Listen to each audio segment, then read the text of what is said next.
moving into 2024 to celebrate the 50th anniversary of Malaysia-China diplomatic relationship. If we were to look back and to reminiscent and to try to understand the role and the decisions in 1974, what lessons do we get out of it? I will say that one word featured very largely: agency. Malaysians' agency in shaping a decision that was at that time considered unconventional, considered difficult, considered problematic at times. And I think that Malaysian agencies is what we should continue to have, and to have that in our foreign policy thinking. Of course, the global environment was that in 1967, the United Kingdom announced that they will pull out troops from the east of Swiss by 1971. That was the larger framework, global framework of what was going on. And Malaysia was, and also Malaysia, Singapore, and the regional partners were searching for a different posture and identity. And I think that was a larger background, where Malaysia had to pivot away from its original security arrangement, which was tied to the United Kingdom in the initial years of independence.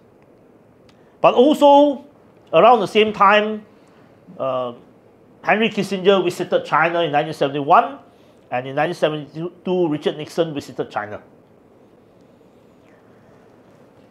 But still, of course, Indonesia had a diplomatic relationship with China back in the 50s, and subsequently, because of the changes in political situation in Indonesia, there was no other non-communist Southeast Asian country that has a diplomatic relationship with China.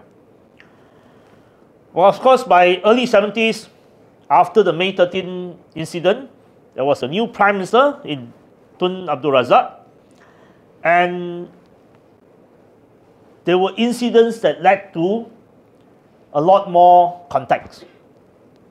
In 1971, there was a major flood in Kuala Lumpur, and that brought a relief effort from the Chinese government, as well as a tour by the Silver Star Ying Xing group.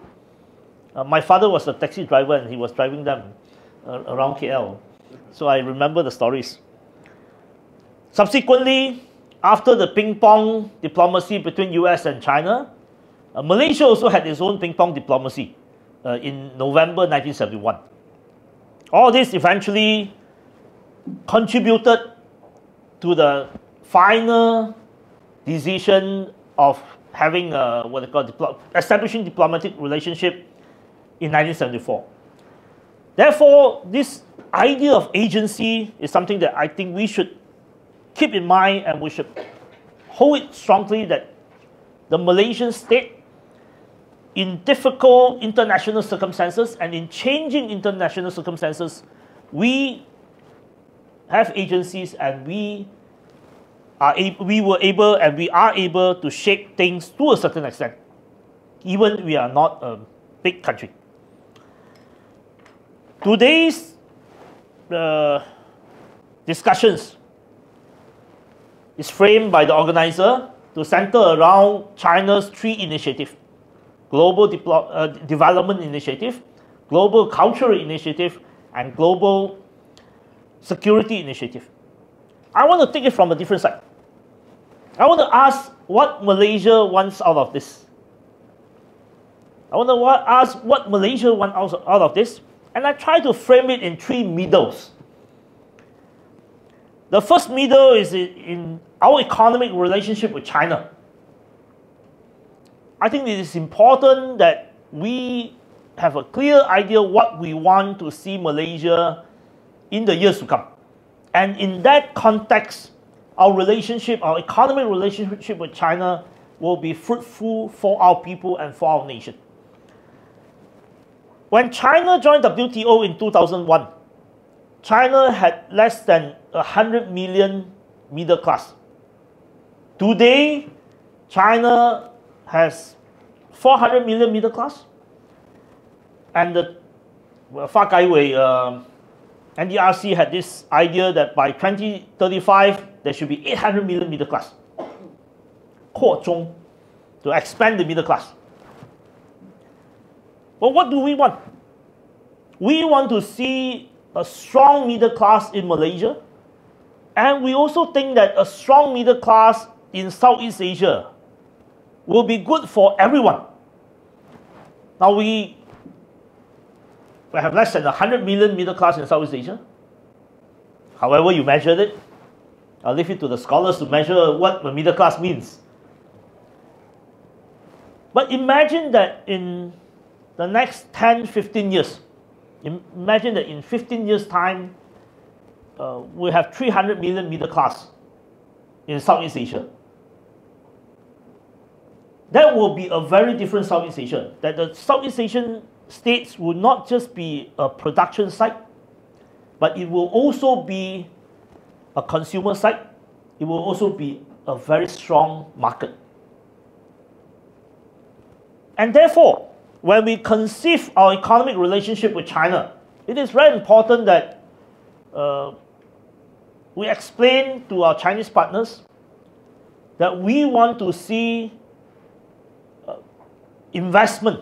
We want to see collaboration that will contribute to a middle-class society in Malaysia and in Southeast Asia. So sometimes when I meet investors from China, I say, if you pay less than China's eastern seaboard, you may not necessarily have to work within this context. Because I always imagine that Malaysia doesn't compete with Indonesia, Malaysia doesn't compete with Vietnam. We also don't compete with Singapore. We form a vertical integration in Southeast Asia. Those which are labor intensive, they don't necessarily have to fully operate in Malaysia. They can operate some in Malaysia, some in Indonesia, some in Vietnam. And that is to no loss to all of us, because Malaysia wants to position itself as a more technological and capital intensive operation. And I share with my friends from China, I say it's important that we see this aspiration to create a strong middle class and to see Malaysia as the indispensable middle in Southeast Asia in this vertical integration. Malaysia has a lot of potential. We can be the Asia hub for Chinese businesses. We have also a lot of other potentials which we can contribute positively to an economic relationship between Malaysia and China. But fundamentally, we want to create a middle-class society among ourselves and in Southeast Asia, and we hope this relationship will contribute to that. Secondly, in terms of culture, Malaysia, there are multiple names that we have used. We have used Wasatiyah, we have used Madani, we have used multiple names to mean and to express the potential of this nation as a middle ground society, as a society that holds together multicultural compact, as a society where it is the original fusion society. I think our food, if we advertise it as fusion food, we are the global champion for fusion food. But how do we project a middle ground, a cultural compact, whether you call it Wasatiyah, you call it Zhongyong, you call it anything, by any name, Malaysia should position itself as a middle ground, moderate society. And that middle ground required friends from China to appreciate the complexity of the Malaysian society and together build a Malaysian society that has a long-term future, that will project the sort of image and the sort of national identity that resonate throughout the world. I find an example that may be useful for Malaysia to think about. See, the Korean pop culture that resonate with young people around the world is built on its originality. Part of the problem with Malaysia is that we sometimes do not believe that what our lived experience, our cultural experience, our experience as a multi-ethnic society is one that has its originality, and that is interesting for the world to really understand and for that resonate with the world.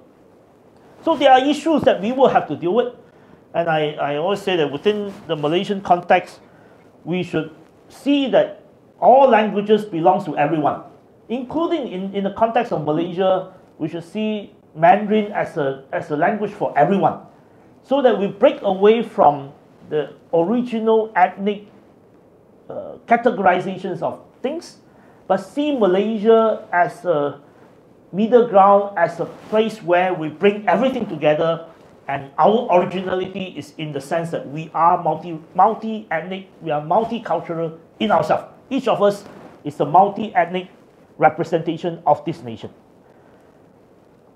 The third part is on security and how we conceive our role in the region. In the Defense White Paper of 2019, we spoke about this idea that Malaysia should see itself as an aspiring middle power. We have all the potential, and in our history, we have punched above our weight. In our history, in many occasions, we have punched above our weight globally and regionally. And it's important that Malaysia see itself as an aspiring middle power, an aspiring middle power that is prepared to take part, to participate in shaping regional and global agenda. We have done that many times, but this is important both for Malaysians to have this confidence to say that we are a constructive regional player, we are a constructive participant in the global scene, and it is important that we shape the regional future and we see ourselves as a middle power in the making. Now, with these three conceptual framework, I think it's important for Malaysians to know what we want when in our engagement with China, and if we can think through what we want, who we are, and what we aspire to achieve, we will have a constructive and beneficial, mutually beneficial relationship with China in the years to come. And I wish you well, I wish the conference well, and I think there should be a lot more dialogue and discussions in order to frame the agenda for 2024, for this important year of 2024, as well as to help us to think through the issues for the years to come. Thank you very much. Thank you very much, Dr. Liu Ching-Tong, for the inspiring speech. Thank you. Now,